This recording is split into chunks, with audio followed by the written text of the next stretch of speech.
Reports now நேயர்களுக்கு வணக்கம். இன்றைய சிறப்பு நேர்காணலில் நம்முடன் இணைந்திருப்பவர் பத்திரிகையாளர் ஜெயகிருஷ்ணன் அவர்கள். சார் வணக்கம். சார் தாவேக ஆட்சியை கவிழ்க்கிறதுக்கு 9 பேரை திமுக சார்பில் அரெஸ்ட் பண்ணியிருக்காங்க. ஸோ அப்படி இருக்கும்போது செந்தில் பாலாஜி அவர்களையும் அவர்கள் தம்பி அவர்களையும் இன்னைக்கு ஆஜராக சொல்லி கம்ப்ளைண்ட் பண்ணியிருக்காங்க. ஆனால் அவர்கள் தலைமறைவு ஆகிட்டாங்க அப்படின்னு சொல்றாங்க. ஆக்சுவலி அவங்க குதிரை பேரம் பண்ணலை அப்படின்னு தலைமறைவு ஏன் சார் ஆகியிருக்காங்க? நீங்க பாத்தீங்கன்னா இந்த சமீப காலத்துல நிறைய பேர் தலைமறைவாயிருக்காங்க. திமுக ஸ்டாலினே தலைமறைவாயிருக்காரு. லண்டன் போயிட்டாரு. பேரனோட பட்டமளிப்பு விழான்னு சொந்த செலவில். ஏன்னா போன ஆட்சினா அவங்க ஆட்சி கண்டினியூ பண்ணிருந்தாங்கன்னா கவர்மெண்ட் செலவில் போயிருப்பாங்க. இப்போ சொந்த செலவில் லண்டன் போயிட்டார். ஏவா வேலு சிங்கப்பூரில் போயிட்டு ஆப்ரேஷன் அப்படின்னு சொல்லிட்டாரு. இவர் உதயநிதி அடிக்கடி துபாய் போயிட்டு வந்துருக்கிறாரு. திடீர்னு கல்யாணம் பண்ணுறாரு, ஒரு அட்டன் பண்ணுறாரு, துபாய் போகிறாரு, வராரு. அப்போ இந்த சூழ்நிலையில் இவங்க 2 பேரும் தலைமறைவு. அவரை சமன் வீட்டில் போய் கொடுத்துருக்காங்க. அவங்க அப்பா அம்மாட்ட அவங்க அப்பா அம்மாவோட ஏழ்மையான தோற்றம் பார்த்தா இவ்வளோ பணம் பசங்க அடிச்சிருப்பாங்களான்ற ஒரு கருணை உள்ள நமக்கே வந்துடும். 35 கோடி பேரம் பேசியிருக்காங்க. அத மாதிரி விஷுவல்ஸ் பார்த்தீங்கன்னா அவங்க அப்பா ஒரு சிவப்பு துண்டு போட்டு தான் சம்மன் வாங்குறாரு. எவ்வளோ ஒரு எளிமையான அப்பா. இவங்க அப்பா இந்த அப்பாவுக்கா இது மாதிரி பசங்கள் இருப்பாங்களா அப்படின்னு நம்ம மனசில் தோன்றக்கூடிய சூழ்நிலை. பட் என்னன்னா லுக் அவுட் நோட்டீஸ் கொடுத்துருக்காங்க. 2 நாளுக்கு முன்னாடி லுக் அவுட் நோட்டீஸ் நிலையங்கள்ல கொடுத்துருக்காங்க. ஏன் ஏவா வேலுக்கு தரல? ஏவா வேலுக்கு மேலேயும் வீட்டில் நீங்கள் ரைடெல்லாம் போனீங்க, எல்லாம் போயிட்டு வந்தீங்கல்ல. அவர் சிங்கப்பூர் போயிட்டார் அடுத்த நாள். அப்போ ஏன் உளவுத்துறை தூங்கிட்டு இருக்கா? இது ஒரு பழிவாங்கும் நடவடிக்கை தானே தெரியும். அதான் அது கரெக்டுமா. லுக் அவுட் நோட்டீஸ் ஏன் தரல? அவங்களுக்கு ஏவா வேலுக்கு விட்டீங்க. அவர் சிங்கப்பூர் போயிட்டா, அட்மிட் ஆகிட்டாரு. இப்போ செந்தில் பாலாஜி கொடுத்துரு லுக் அவுட் நோட்டீஸ். ஒரு வாரத்துக்கு முன்னாடி வெளிநாடு போய் என்ன பண்ணியிருப்பீங்க? நீங்கள் எப்பவும் வழக்கு ஆரம்பிக்கும் போது நீங்கள் லுக் அவுட் கொடுத்துருக்கணும். கொடுக்கல. அப்போ உளவுத்துறையினோட மிகப்பெரிய ஓட்டை இங்கே இருக்கிறது. அது இல்லாமல் ஸ்டாலின் அவர்களும் இல்லை. இப்போ பார்த்தீங்கன்னா திமுக தலைவர்கள் முதல் கட்ட தலைவர்கள் யாருமே இல்லை. எல்லாமே வெளிநாடுகளில் போய் பதுங்கியிருக்காங்க. நீங்கள் சரி இது பையனா வாழும் நடவடிக்கை அப்படின்னா எல்லா ஆட்சி காலத்தும் அந்த ஆட்சி நீட்சி முடியும் போது அடுத்த புதிய ஆட்சி வரும்போது பழுவாங்கும் நடவடிக்கை நடந்தே தீரும். அதெல்லாம் நீங்கள் அஞ்சி ஓட மாட்டீங்க. நீங்கள் தான் சொல்கிறீங்களே திமுக எந்த கொம்பனாலும் அசைக்க முடியாது, நான் யாருக்கும் பயப்பட மாட்டோம் அப்படின்னு சொல்கிறீங்களே. நீங்கள் ஏன் பயப்படுறீங்க? சரி பழிவாங்க நடவடிக்கைன்னு சொல்கிறீங்க. அனிதா ராதாகிருஷ்ணன் கூசாமல் ஒரு பொய் சொல்கிறாரு. என்னை கூட்டிகிட்டு போய் என்னை தாவே காலம் மாற சொல்லி என்னை டார்ச்சர் பண்ணாங்க அப்படின்னாரு. யாராவது ஒரு மினிஸ்டர் முன்னாள் மினிஸ்டர் நீங்கள் ஏடிஎம்கில் இருந்திருக்கீங்க, எல்லாம் வந்திருக்கீங்க, நீங்கள் இங்கே இருக்கீங்க. உங்களை யாராவது நீங்கள் போய் அரெஸ்ட் ஆகி 2ஆம் மணி நேரம் வெளியே வந்த தாவே காலம் சேர்ந்துட்டேன்னு சொன்னால் யாராவது நம்புவாங்களா? அவதூறு பேசினதுக்காக வழக்கு என்ன சொன்னாரு? என்ன தாவேக்கால சேர்றதுக்கு மிரட்டினாங்கன்னு சொல்றாரா இல்லையா? அது மாதிரி யாராவது தாவேக்கால் நீங்க சேருட்டு ஒவ்வொருத்தரையா கூப்பிட்டு போலீஸ் ஸ்டேஷன் மிரட்டா சேர்த்துவாங்க. ஊழல் குற்றச்சாட்டு இருக்கு அப்படின்னு சொல்லிட்டு கைது போட்டிருக்கலாம்ல. இல்லம்மா, விஷயம் என்ன பாத்தீங்கன்னா ஊழல் குற்றச்சாட்டு தான் நடந்திருக்குது. அது ஒரு பக்கம் இருக்குது. ஆனா இப்ப சமீபத்துல ஒரு முதல்வர் இவன் பேசினாரதான் கொண்டு வந்தாங்க. அதுவும் அந்த நீதிமன்றத்துல அரெஸ்ட் வாரண்ட் கொடுக்கல அப்படின்ற பட்சத்துல இவர் ஆய்வு செய்து கொண்டிருந்தார். முதல்வர் சொல்றாரு ஆய்வு செய்து கொண்டு வந்திருக்கீங்க. முதலமைச்சர் விஜய் அவர்கள் கூட திருச்சி கிழக்குல போய் பேசியிருந்தாரு, நல்லா வாயில வந்துரும் அப்படின்னு சொல்லிட்டு. அது மட்டும் கரெக்டா? அப்படி முதல்வர் ஆட்சியில் இருக்கிறவங்க யாரு என்ன பேசிப்பாங்க. நீங்க எதுவுமே நடவடிக்கை எடுக்க முடியாது. ஏன் ஸ்டாலின் எவ்வளவு பேசிருக்காரு, உதயநிதி எவ்வளவு பேசிருக்காரு ஆட்சியில் இருக்கும்போது? அவங்க எல்லாம் பேச மாட்டேன். சனாதனத்தை ஒழிப்போன்னு சொன்னாரு, ஆட்சியில் இருக்கும்போது தான் சொன்னாரு. கோர்ட்ல கேஸ் தான் போட்டாங்க. உதயநிதி அரெஸ்ட் பண்ணாங்களா? இல்ல, எல்லா அரசியல் கட்சி தலைவர்களுமே மாத்தி மாத்தி பேசிக்கிறாங்க சார். சோ அப்படி இருக்கும்போது இவர் மேல மட்டும் எதுக்கு தனிப்பட்ட முறையில அவதூறு? இவரு அனிதா ராதாகிருஷ்ணன் அவர்கள் திமுக மேலதான் உங்களுக்கு எல்லாமே. எப்பவும் எதிர்கட்சி தான் சொல்றேன் இல்ல, எதிர்கட்சி மீது எப்போதுமே ஆளுங்கட்சி வன்மம் காட்டி தான் தீரும். நீங்கள் அது பிஜேபியாக இருந்தாலும் சரி, பிஜேபி காங்கிரஸ் மேலே இருக்கிற தலைவர் மேலாம் வன்மம் காட்டி தான் தீரும். அதனால் நீங்கள் அதெல்லாம் இல்லைன்னா சொல்ல முடியாது. யார் தங்களுக்கு ஆகவில்லையோ இவங்க என்னெல்லாம் சங்கரமடமோ இல்லை புனிதத்தனத்தை வந்திருக்காங்க. இவங்கெல்லாம் அரசியல் கட்சி நடத்தினா வந்திருக்காங்க. அரசியல் கட்சி நடத்த வருபவர்கள் கண்டிப்பாக தங்களை எதிர்ப்புகளை எந்த வகையில் காணர் பண்ணி உள்ளே வைக்கணுமோ அந்த வகையில் முடிவு பண்ணி வச்சு தான் தீருவாங்க. அவங்க என்ன ஊழல் பண்ணலையே, அவங்க ஆய்வு தான் பண்ணிட்டுனாங்க, அதெல்லாம் அவங்களுக்கு சேவே இல்லை. இதெல்லாம் ஏடிஎம்கே நீட்சி. கருணாநிதி வீட்டில் இருக்கும்போது அரெஸ்ட் பண்ணது அதிமுக. அது அப்புறம் திருப்பி ஜெயலலிதா கொண்டு அவங்க அரெஸ்ட் பண்ணாங்க. திருப்பி பார்த்தீங்கன்னா ஏடிஎம்கே ஆட்சிக்கு வந்தோடனே திருப்பி திமுகவோட செயல்பாட்டெலாம் ஸ்டாலின் மேலே 9 பாலங்களுக்கான ஊழலை போட்டாங்க. ஸோ எல்லாமே செய்யதான் செய்வாங்க. யார் ஆளுங்கட்சியாக வந்தாலும் அவர் எதிர்கட்சிக்கு முன்னாடி செஞ்ச நீட்சிகளுக்கெல்லாம் அவங்க கண்டிப்பாக எப்படியாவது வளர்க்கறது முயற்சி செய்வாங்க. அந்த வகையில் ஏன்னா இவங்களுக்கு கரூர் போன்ற பிரச்சனைகளை பயங்கரமாக பிரச்சனை பண்ணாங்க. ஸோ அதுக்கெல்லாம் எப்படி பழி வாங்குவாங்க? இது மாதிரி விஷயங்கள் பழி வாங்குவதுன்னு அரசியல் நீதி. அந்த வகையில் அரசியல் பழிவாங்கும் நடவடிக்கை தான். ஆமா, கண்டிப்பா. 2 திராவிட கட்சிகளையும் தாவேக்கு அழிக்க பாக்குதா? அப்போ அவங்க கொடுத்துட்டு அசைன்மெண்டா கூட இருக்கலாம், கேட்க கூடாது அப்படின்னு சொல்லிட்டு. அதல்ல என்னன்னா அவங்க இப்ப இவர் விஜய்க்கு போர் அடிச்சிருச்சு. திமுக வாயை திறக்க மாட்டாரு. சட்டசபை வாயை திறந்தா என்ன சொல்றீங்க, சினிமா டைலாக் பேசுறேன்றீங்க. அவர் வாயை திறந்தா சினிமா டைலாக் தான் வருது, அதான் பண்றாரு. அப்ப நீங்க வாயை திறந்தா சினிமா டைலாக் எப்ப தேவையா பேசுவாரு. திருப்பி வரும். இப்போ கரூர்ல இருக்குல்ல 10-12 அப்போ எல்லா டைலாக்கும் பேசுவார். அது அவர் என்ன டைலாக் பேசுவார் அப்போ பேசுவார். சும்மா டெய்லியெல்லாம் பேசிட்டு ஒரு சிஎம்மோட மாநிலத்தில் ஜெயலலிதா அடிக்கடி பேசுறாங்களா, ப்ரெஸ் மீட் பண்ணாங்களா? இல்லை. மோடி அடிக்கடி பண்ணுறாரா? இல்லை. அவங்களுக்கு எப்போ தேவைப்படுதோ அப்போ பேசிப்பாங்க, ஒரு வீடியோ ரிலீஸ் பண்ணிப்பாங்க, அவ்வளோதான். ஏன்னா ஏற்கனவே நீங்கள் பேசுனீங்கன்னா மீம்ஸுக்கு ரெடி பண்ணிருக்கீங்க. போட்டால் அவர் பேசுகிறாரு, இவர் பேசுகிறாரு. ஸ்டாலின் இப்படி பேசி தான் முதலாவது கேள்வி பேசும்போது அடுத்து 3வது கேள்வி கேட்க போகுதுன்னு இவரே சொல்லி மாட்டிக்கிட்டாரு. ஸோ அது மாதிரி விஷயங்கள்லாம் இப்போ மாற்றுறதா யாருமே இல்லை. எதாக இருந்தாலும் மீம்ஸ் கண்டக்ட் ஆக்கிடுறீங்க. ஸோ அவர் எந்த விஷயத்துலையும் இப்போ விஜய் வாய் விட்டெல்லாம் மாட்டிக்கிறதா இல்லை, பயங்கரமாக உஷாராக இருக்காரு. அங்கங்கே பேசுகிறோமா, அது ஒரு ஒரு வார்த்தை பேசுகிறோமா, சட்டசபை அப்பாவுக்கான பேசுனதே கிட்டத்தட்ட இது வரைக்கும் போயிட்டு இருக்கு மீம்ஸ். திருப்பி அன்னைக்கு பேசினாருவீங்க, திருப்பி அதை ஓடிட்டு இருக்கோம். 2 பக்கம் ஐடிவிங்கும் தாவேக்கு ஐடிவிங்கும் பேசும், இந்த பக்கம் இருக்கிற ஐடிவிங்கும் பேசும். இப்போ திமுக இருக்கிற ஒரே ஸ்போக்ஸ் பர்சன் ஜூலி மட்டும்தான். எல்லா இடத்துல போய் பேசுகிறாங்க, யாருமே வாய் திறக்கிறது இல்லை. சேகர் பாபு கூட வாய் திறக்கிறது கிடையாது. எல்லா மினிஸ்டரும் கப்புச்சுமே உட்காந்துருக்காங்க. ஜூலி மட்டும் தான் எல்லா இடத்துலையும் பேசிட்டு இருக்காங்க. இப்போ அவங்களோட ஸ்போக்ஸ் மேனே ஜூலி தான். ஸோ இந்த நிலவும் திமுக இருக்கு. திமுக இதை எக்ஸ்பெக்ட் பண்ணல. 2வது விஷயம், அவங்க பயங்கரமான ஒரு அடி. இது என்னடா இப்படி ஏடிஎம்கே வந்திருந்தா கூட அவங்களை சமாளிச்சிருப்பாங்க. டிஎம்கே அவங்களுக்கு தாவேக்கு அவங்களுக்கு ஜீரணிக்கவே முடியல. 2016 கூட பெரும்பான்மை நிரூபிக்கிறதுக்கு கம்மியான எம்எல்ஏக்கு தான் இருந்தாங்க இது திமுகக்கு. ஸோ அப்போ கூட ஒரு குதிரை பேர் அரசியல் திமுக பண்ணல. ஸோ இப்போ எப்படி அந்த குதிரை பேர் அரசியல் எம்எல்ஏல தாவேக்கால உள்ள எம்எல்ஏலாம் விலைக்கு வாங்குறதுக்காக யோசிக்கும் திமுக? இல்லைம்மா, அதில் என்ன பிரச்சனைனா இவங்க ஒன்று பண்ணுறாங்க, தாவேக்கா ஒன்று பண்ணுறாங்க. அதாவது தாவேக்கா அவங்களால ஜீரணிக்கவே முடியல. ஸோ நம்மளும் ஏதாவது பண்ணுமே நம்ம பண்ணுறாங்க. ஸோ இது என்ன பிரச்சனைனா ஏடிஎம்கேவும் குதிரை பேரம். அதாவது பார்த்தீங்கன்னா கிட்டத்தட்ட இந்த ஒரு 75 ஆண்டு கால அரசியலில் தமிழகத்தில் குதிரை பேரம்ன்ற வார்த்தை இப்போ தான் அப்பியராக இருக்குது. இதுக்கு முன்னாடி பண்ணதில்லை. இது மாதிரி உத்தரப்பிரதேஷ் பண்ணிருக்காங்க, பீகார் பண்ணுறாங்க, மகாராஷ்டிரா பண்ணி, டெல்லி பண்ணியிருக்காங்க, எல்லா மாநிலம் நடந்திருக்கு. இந்த வார்த்தை இப்போ தான் ஃபர்ஸ்ட் அரசியலே வெளிக்கொண்டு வந்தது திமுக அப்படின்னு சொல்லிட்டு வைகோ முதல்ல ராதாகிருஷ்ணனை கொண்டு கம்பம் ராதாகிருஷ்ணனை கொண்டு வந்தார். அதுக்கப்புறம் அனிதா ராதாகிருஷ்ணன் எல்லாம் அவங்கள கொண்டு வந்து கரெக்டு தான். பட் அது பெரிய லெவலில் கிடையாது. இப்போதான் பெரிய லெவல். இப்போ அடுத்த தேர்தலில் 15 பேருக்கு நடக்கும்ன்றாங்க. அதுக்காக மினி 15 பேருக்கு எதிர்பார்க்குறாங்க. ஏன்னா இடைத்தேர்தலில் இப்போ இடைத்தேர்தல் அறிவிக்க மாட்டேன்ட்டாங்க தமிழ்நாட்டில் மட்டும். மற்ற எல்லா மாநிலம் அறிவிச்சாங்க. தமிழ்நாட்டில் எவ்வளோ பேராக வருவீங்க, திருப்பி நான் அறிவிச்சு முடிச்சா திருப்பி அதுக்கு தனியாக செலவாகுமே வெயிட் பண்ண ஆரம்பிச்சாங்க தேர்தல் கமிஷன். இதை துவக்கி வைத்தது தாவேக்கா தான். குதிரை பேரத்தை தாவே துவக்கி வச்சாங்க. நம்மளும் ஏற காலத்தில் நம்மளும் ஃபோர்ஸ்ஃபுல்லாக எதிர்கட்சின்னு எப்படி காட்டுறது திமுக. அதனால தான் ஃபோர்ஸ்ஃபுல்லாக இந்த வேலையை பண்ண ஆரம்பிச்சிருக்காங்க. பட் அவங்களுக்கு தெரியும் இது ஒரு பெரிய லெவலில் ஒர்க் அவுட் ஆகாது அப்படின்னு.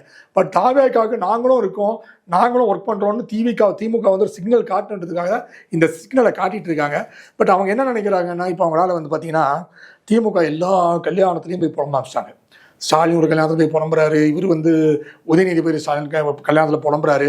வர எல்லா கல்யாணத்தில் போயிட்டு இது கருணாநிதி ஆரம்பிச்சு வச்சுது. எல்லா தோல்வின்னா கல்யாண மண்டலத்தில் போயிட்டு இந்த கல்யாண தம்பதிகள் முன்னாடி புலம்ப அமைச்சிருவாங்க. இப்போ இதை புலம்பிட்டு இருக்காங்க. ஸோ இது என்ன நிகழ்வுனா திமுக தங்கள் குடும்ப கல்யாண நிகழ்வுலையுமே கலந்துக்க மாட்டாங்க. இது மாதிரி பண்ண மாட்டாங்க. இது மாதிரி வீட்டில் யாராவது நல்ல இப்போ அழகிரி வீட்டு கல்யாணமோ இல்லை உதயநிதியில் ஏதாவது கல்யாணம்னா அந்த கல்யாண மேடைகளில் அரசியல் பேச மாட்டார்கள் திமுகவினர். எல்லா அரசியலும் அவங்க தொண்டர்கள் மேடல் தான் பேசி சபிச்சுட்டு போயிடுவாங்க. ஸோ இவங்களால பொறுத்து கொள்ள முடியவில்லை, திமுகவால் ஜீரணிக்க முடியவில்லை. ஸோ என்ன செய்யுதுன்னு தெரியல. அதுதான் என்ன பண்ணலாம், இந்த குதிரை பேரம் பண்ணலாமா, இல்லை அவங்களை பேசலாமா, இல்லைன்னா ஆர்ப்பாட்டம் பண்ணலாமா, இப்படி தான் போகிறாங்க. பாருங்க, இந்த சரத்குமார் ஒன்று ஆர்ப்பாட்டம் ஆரம்பிச்சாங்களே, எங்கே போய் முடிஞ்சுது? இன்னும் அடுத்தது கட்ட ஆரம்பிச்சிரும்ல, அது முன்னிட்டு போயிருக்கும்ல திமுக. அதுக்கப்புறம் எல்லாம் லீவ் போட்டு போயிட்டாங்களே. இவர் துபாய் போயிட்டாரு, அவர் லண்டன் போயிட்டாரு, கனிமொழி டெல்லி போயிட்டாங்க. யார் நடத்துறது? ஸோ அதை ஒரு ஆர்வத்தில் ஆரம்பிச்சிடுறாங்க. அதை எடுத்து செல்வது எப்படின்னு தெரியல, அப்படியே ட்ராப் பண்ணிடுறாங்க. ஸோ இவங்களோட போராட்டங்கள் எல்லாமே பார்த்தீங்கன்னா மிக மிக மிக குறைந்த அளவில் தான் இருக்குது. திமுக எப்பவுமே சொல்லுவாங்க எதிர்கட்சியாக இருக்கும்போது ஒரு ஆக்ரோஷமான எதிர்கட்சியாக இருப்போன்றாங்க, ஆக்ரோஷமாக காட்டுறாங்க. அது ஆனால் பின்விளைவில் ஜீரோவாக தான் முடியுது. இப்போ திமுக சார்பிலையும் சரி, பாஜக சார்பில், அதிமுக சார்பில் ஆளுநரை சந்திச்சு குதிரை பேர அரசியல் நடக்குது, நடவடிக்கை எடுக்கணும்னு சொல்லியிருக்காரு. சரியான அரசியல் பாதை தானா? வேற வழி இல்லை. வேற யார்கிட்ட போவாங்க? பிரைம் மினிஸ்டர் போக முடியாது. இவங்க தான் சொன்னாங்க குதிரைக்கு ஆட்டுக்கு தாடியும் நாட்டுக்கு கவர்னரும் தீங்குன்னாங்க. இப்போ முந்தானது பார்த்தீங்கன்னா இவர் அவரே சொல்லியிருக்காரு, ஸ்டாலின் எல்லாமே சொல்லியிருக்காங்க, தேவையில்லாத கவர்னர் போஸ்டிங்கே தேவையில்லை அப்படின்னு சொன்னாங்க. முந்தானது மதுரையில் போய் சும்மா போய் பார்த்துட்டு வந்தார் கவர்னர். வைகை ஆற்று விஷயத்தை பற்றி உடனே இவங்க சிடி நிர்மல்குமார் அவர் தான் முதலாக வள்ளுவருக்கு காவி ட்ரெஸ் போட்டு பிஜேபி ஐடிவிங்க இருக்கும்போது காவி ட்ரெஸ் போட்டு ஃபோட்டோவை ரிலீஸ் பண்ணதே இந்த சிடி நிர்மல்குமார் தான். அந்த ஃபோட்டோவை அப்போது கவர்னருக்கு பரிசீலிச்சதே இந்த சிடி நிர்மல்குமார் தான். இப்போ அவர் என்ன சொல்றாரு, ஆளுநர் தன் வேலையை பார்த்துக்கிட்டோம், ஏன் லோக் பவன்ல விட்டு வெளியே வராருன்ட்டு. கடந்த வாரம் துணைவேந்தருக்கும் வேந்தர் போஸ்டிங்கும் வந்து முதல்வரா கவர்னரா அப்படின்னு பிரச்சனை ஓடிட்டு இருந்து கடந்த ஆட்சியில்.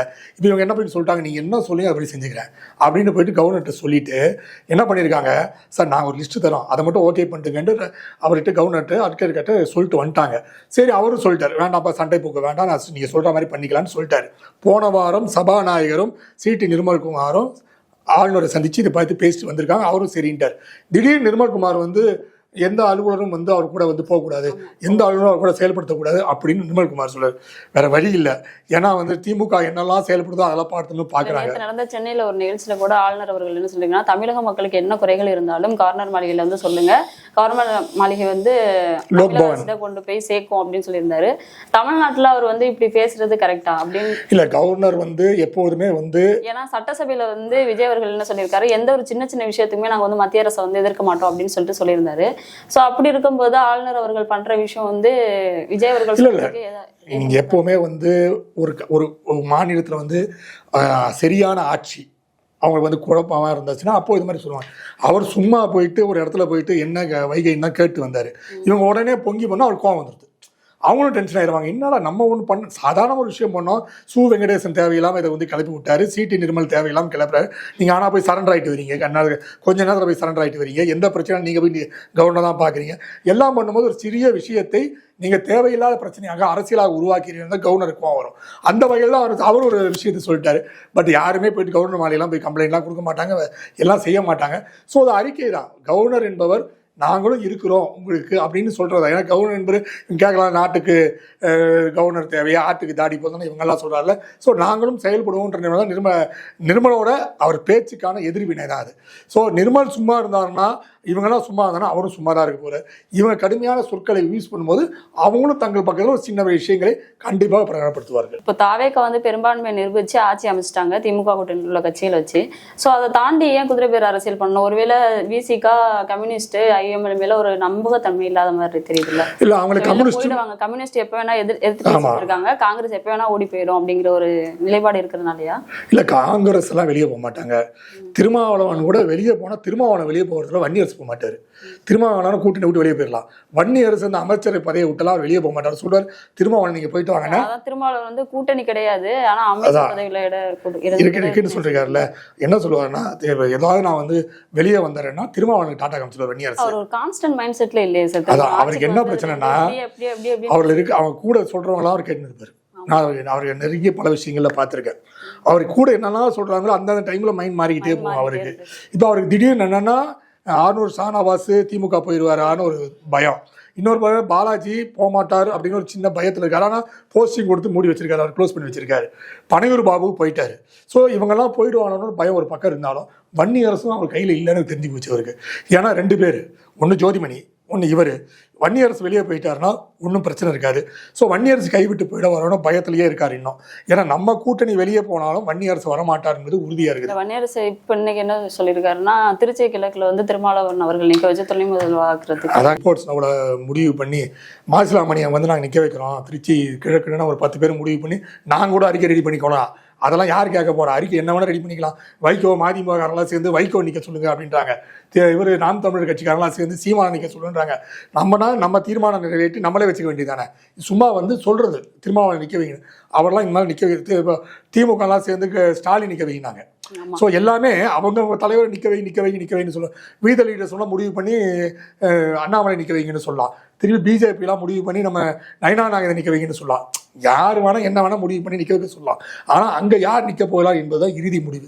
இப்போ அதே தேர்தல் கமிஷனே கொஞ்சம் குழப்பத்தில் தான் இருக்குது. அதனால் தேர்தல் தள்ளி வச்சுன்னா இப்போதைக்கு இடைத்தேர்தல் எனக்கு தெரிஞ்சு அவ்வளோ சீக்கிரம் நடக்காது. ஸோ இவர்கள் ஆசைகளை இப்போ திருமாவளவன் கூட திருச்சியிலையோ அங்கே யாரோ தான் தீர்மானம் நிறைவேற்றி, திருச்சியா நாகப்பட்டினமோ அவங்க தான் தீர்மானம் நிறைவேற்றிருக்காங்க. ஸோ அந்தந்த பகுதிகளில் நிறைவேற்றிருக்காங்க. ஸோ இதெல்லாம் சீரியஸாக எடுத்துக்க மாட்டாங்க. இதெல்லாம் ஒரு சமிஞ்சிகை, திமுக ஒரு சிக்னல் கொடுக்குறாங்க, இதை ஓட்டலாமா வேண்டாமா அப்படின்ட்டு. ஸோ இதெல்லாம் ஒரு பெரிய லெவலில் வராது. அதனால வந்து திருமாவளவன் மிகப்பெரிய குழப்பத்தில் இருக்காரு. கூட்டணியிலும் குழப்பம் இருக்கு. கம்யூனிஸ்ட் எப்போ வேணா போகிறோம், அது பிரச்சனை கிடையாது.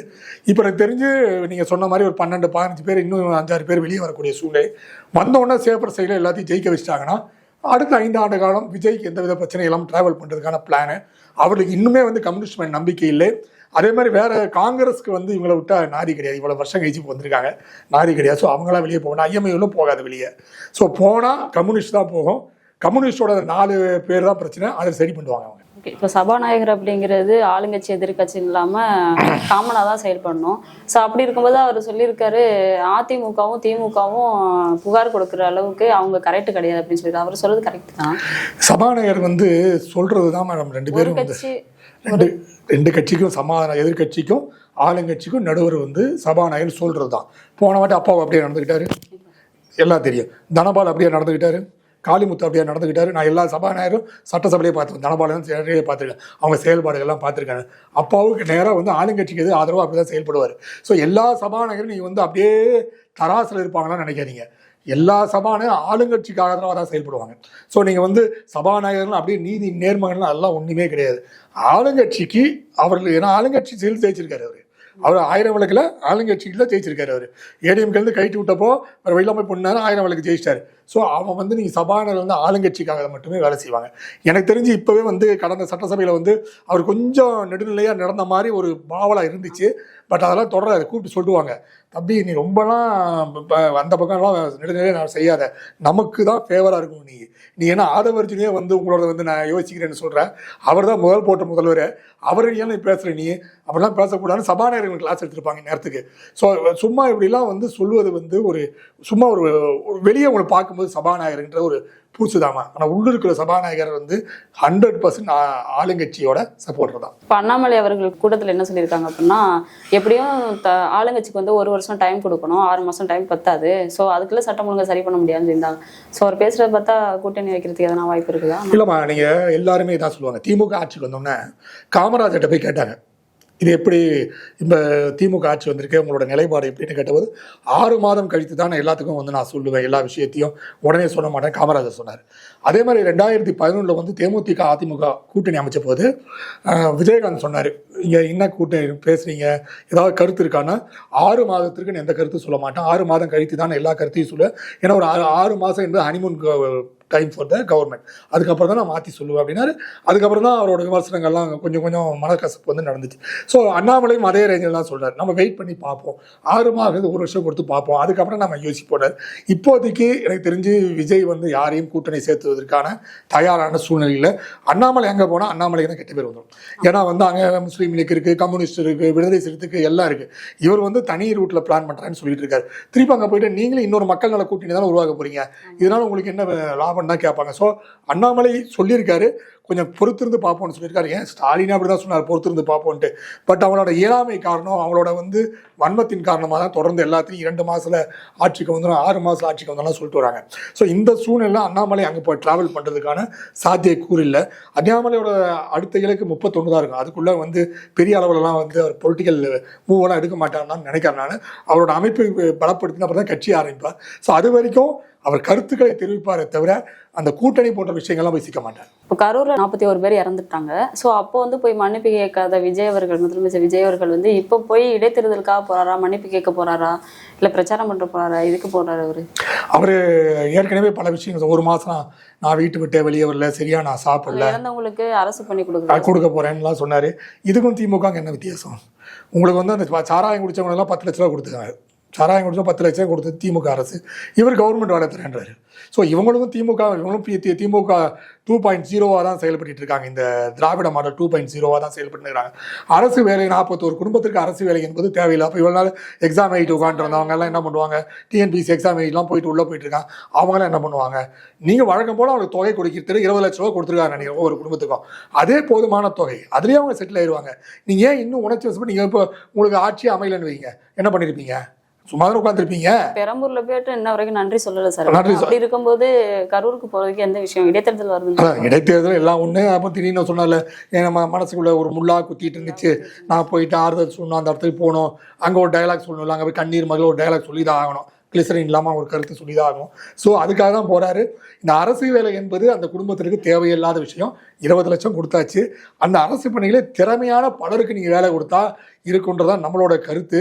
ஸோ கவர்மெண்ட் வேலையை இப்படி வந்து மிஸ்யூஸ் பண்ண வேண்டாம் நீங்கள் அப்படின்னு நம்ம சொல்கிறோம். ஏன்னா பலர் கனவு, அந்த கனவை சிதைச்சு நீங்கள் தரப்போறீங்க. இப்போ 41 பேர் கவர்மெண்ட் வேலை கேட்டாங்களா? கேட்கலாம், அவங்க பாட்டு இருக்காங்க, போயிட்டாங்க, முடிஞ்சு போச்சு. விஜய் முதல்வர் ஆகிட்டாரு, கொடுத்த நரபலிக்கெல்லாம் முடிஞ்சு போச்சு அந்த விஷயம். சரி, அதை முடிச்சுட்டு நீங்கள் வேணால் கரூரில் போய் நன்றி சொல்லுங்கள். கொடுத்த அந்த 20 லட்ச ரூபா கொடுத்தீங்க, ஓகே, அதோட முடிஞ்சு போச்சு. அப்புறம் திருமாவளவன் ஏதோ கொடுத்தாரு, அப்புறம் அண்ணாமலை கொடுத்தாரு, அது கொடுக்கல, திருமாவளவன் கொடுத்த பணம் போல, அண்ணாமலை கொடுத்த பணம் போலலாம் குற்றச்சாட்டுகள்லாம் இருக்குது. ஸோ அதெல்லாம் வந்து இந்த பணம்லாம் வரல, அதெல்லாம் நான் கொடுத்துட்றேன்னு சொல்லி முடிச்சுக்கோங்க. இது மாதிரி முடிக்க தவிர இன்னொருத்தர் கனவுல நீங்கள் ஆசிட் ஊற்றாதீங்கன்னு தான் நம்ம நிலைப்பாடாக இருக்குது. பல்வேறு கருத்துக்களை பகிர்ந்தமைக்கு நன்றி. நன்றிமா.